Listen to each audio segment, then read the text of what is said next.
pertama, begitu umur sebelum 7 tahun wajib tak pernah kewajiban-kewajiban.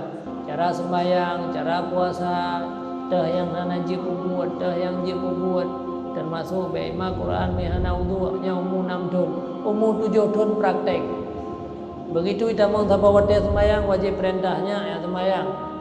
Tak preh sampai di sembahyang. Kemudian di sembahyang yang sempurna. Kita mau wajib subuh, beda pegah-pegah hai beda. Ini nak dah hai beda kata pegah hai beda. Ya, menya untuk sembahyang hai te beda. Ni menya gumpa tabut di beda. Ya. Jadi mutap selamat anak mentang daripada tutung di dunianya dibancara mengaiti beda. Yang lagi antap selamat anak ada daripada api neraka. Jadi umur 7 tahun, 8 tahun, 30 tahun, 30 tahun nyan wajib perintah tapi tiap limang boh wadai wajib bi ilmu agama. Umur 30 tahun maka tak hanai sembahyang diupoh. Hana dapoh sabo dosa ada. Hanai sembahyang tak biarkan sabo dosa katanya.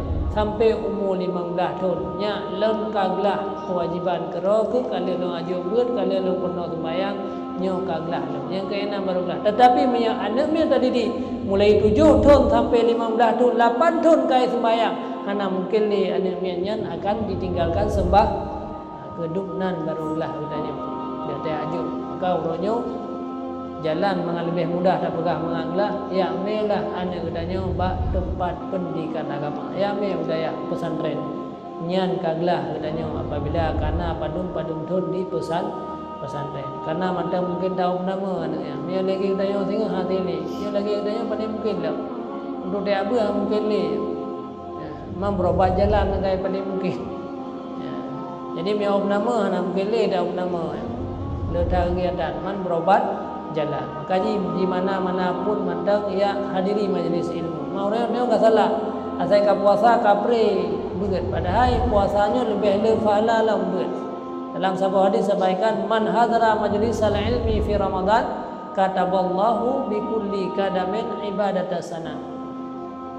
Si berangkasa yang dihadiri majlis ilmu dalam bulan Ramadan, ini istimewa ya. Dalam bulan Ramadan getulih dia Allah sabuh tapak sabuh langkahnya sebagai ibadat titun sabuh tapak titun mah padung buah tapak kadang-kadang perjalanan budaya untuk mencari ilmu man kagak saya kam Ramadan karena hidayah pre daya kampung bi prezin ya ketinggal ya padahal ya kata sia-siakan fadilahnya kata Allahu bi kulli kadamin getulih dia Allah dalam titik sabuh tapak ibadat tidur, dia dah sembahyang tidur, dia dah sembahyang.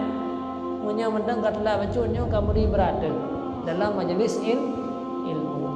Jadi nyan ke berarti ada katanya yang mantang mungkin tak opnama, yang mantang ubun nyan mungkin tak opnama, maka nyanlah untuk opnama rohaniah. Jadi yang berobat jalan yang kemurunya boleh je, yang ke cukup berat ke api berobat jalan 3 bulan 3, ladang tidur 3. Nya hana puara. Jadi jak-jak ya buatnya merupakan berobat jalan. Mantanya yang kedua berobat jalan kah tiura 3 paling kurang seminggu 3.